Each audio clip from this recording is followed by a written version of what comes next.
Hi there, and welcome to The Daily Gardener, an almanac of garden history, literature, and small botanical joys. I'm Jennifer Ebling, and today is August 17th. Mid-August is when I put the pruners down. Not because the shrubs don't need it, they do. But anything I cut now pushes out soft new growth that won't harden off before winter. And then the first hard freeze will find it. So the shrub roses wait, as well as all the others. Late winter is the window for that, and it will be here soon enough. The perennials are a different story, though. I still shear the catmint that is flopped open in the middle, and the salvia that's now a sprawling mess. But here's the truth. Most of us were never taught how to prune. We picked it up from a parent or a neighbor, or a YouTube video the night before we're finally going to do it. So August is when I like to read about pruning, and 3 books have taught me most of it. First is The Pruning Book by Lee Reich, written by a guy who treats pruning like his favorite sport. And then there's Grow a Little Fruit Tree by Ann Ralph, who taught me how to keep my apple trees small enough to pick without a ladder. And finally, Ed Gilman's Illustrated Guide to Pruning. In the book, he reveals how to avoid the mistakes that bring a tree down 40 years later. 3 excellent teachers, and by the time I pick up my pruners in late winter, there'll be no anxiety because I'll know where to cut. Here's today's garden history.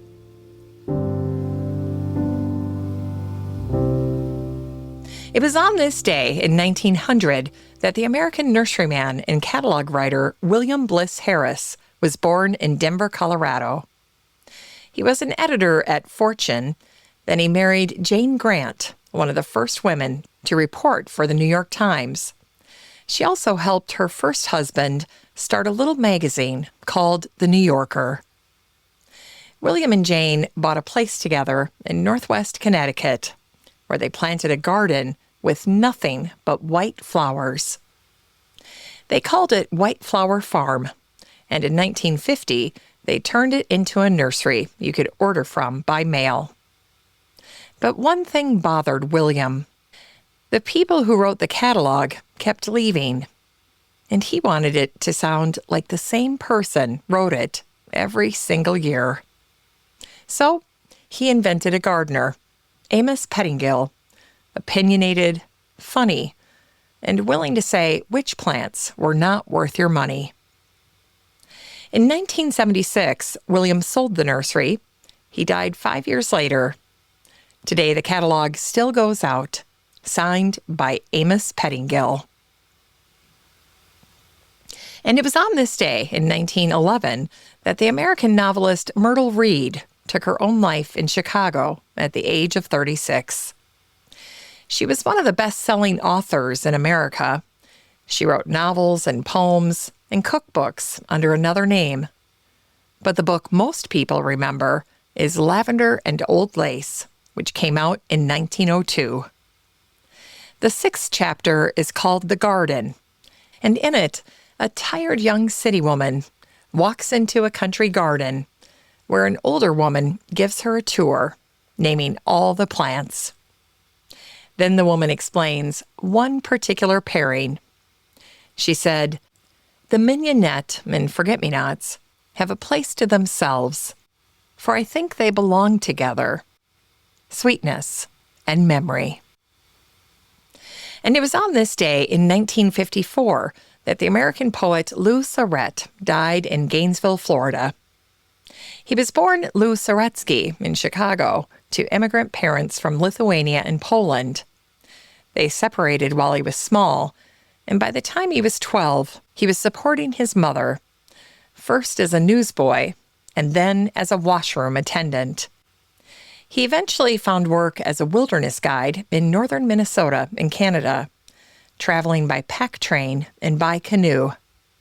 He even lived among the Ojibwe of Lake Superior, and they gave him a name that meant lone caribou. All the while, Lou taught speech at Northwestern. And his best-known poem opens with a request. He said, "Speak gently, spring, and make no sudden sound." Lou also bred dahlias and introduced 6 new award-winning varieties. In 1938, he stood in front of a Dahlia Society and gave a talk called The Philosophy of a Dahlia Grower. It's time to grow that garden library with today's book, Cottage Gardens by Kathryn Bradley Hole. A cottage garden is supposed to look like nobody planned it. Self-sown seedlings come up where they want. Bulbs spread on their own. Vegetables and flowers elbow each other for space. And none of it is an accident. Every bit of that looseness is a decision made by the gardener. Kathryn Bradley Hole spent 18 years as the garden's editor of the magazine Country Life. And she traces the cottage garden style all the way back to medieval England and colonial America, where it began as pure practicality, when you grew what you ate. And you planted flowers alongside the food because they brought the bees in. Nothing in the garden was for show. Then the great designers took up gardening. Gertrude Jekyll, William Robinson, Vita Sackville West. And after them, Marjorie Fish and Rosemary Very. What had been a poor family's kitchen plot became a style that people copied on purpose. The book covers all the elements, the paths and the walls, the water, the composting, and the succession planting that keeps a bed full all season long. The best cottage gardens are the ones where you cannot find the gardener's hand at all. Cottage Gardens by Kathryn Bradley Hole is for anyone whose beds have gotten a little wild and who wants to know whether to fix it or lean in.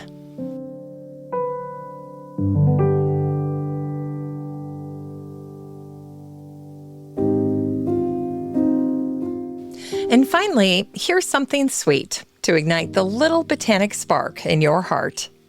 It was on this day in 1863 that Geneva Grace Stratton was born in Wabash County, Indiana.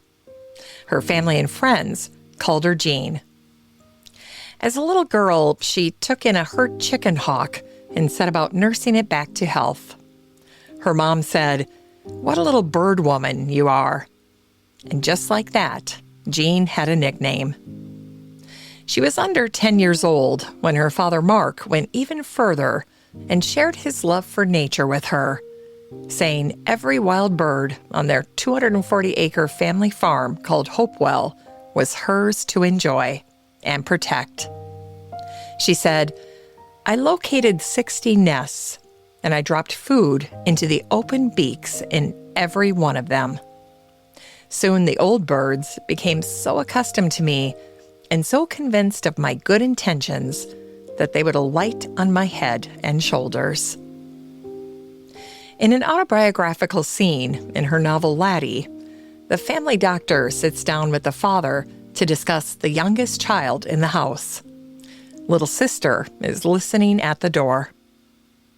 Dr. Finner said, "She isn't cut out for a seamstress or a housewife. Turn her loose out of doors, give her good books, and leave her alone. You won't be disappointed in the woman who evolves." And that's just what happened. After she married the local pharmacist, Charles Porter, Jean hyphenated her last name to Stratton Porter. And when oil and gas were found on their land, Jean designed a 14-room, 2-story cabin they called Limberlost because it sat near the Limberlost Swamp, where she would explore with her camera and a gun to scare away poisonous snakes.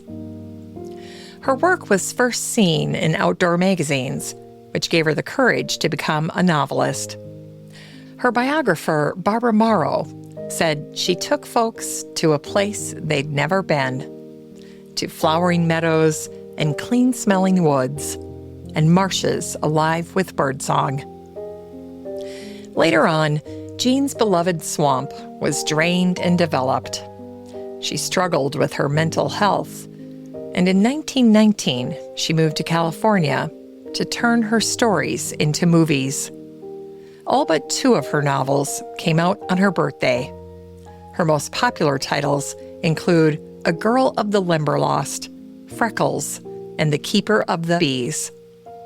Her nature books include What I Have Done with Birds, Moths of the Limberlost, and Homing with the Birds. Jean Stratton Porter was killed in Los Angeles in December of 1924 when a streetcar struck the limo she was riding in just a block from her home. She was 61 years old.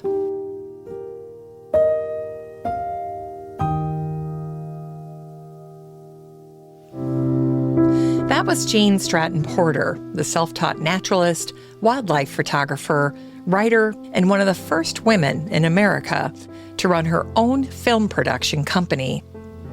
By the end of her life, she had sold an estimated 10 million copies of her books, making her one of the most widely read and financially successful female writers of the early 20th century. Today's book was Cottage Gardens by Kathryn Bradley Hole. Thanks for listening to The Daily Gardener, and remember, for a happy, healthy life, garden every day.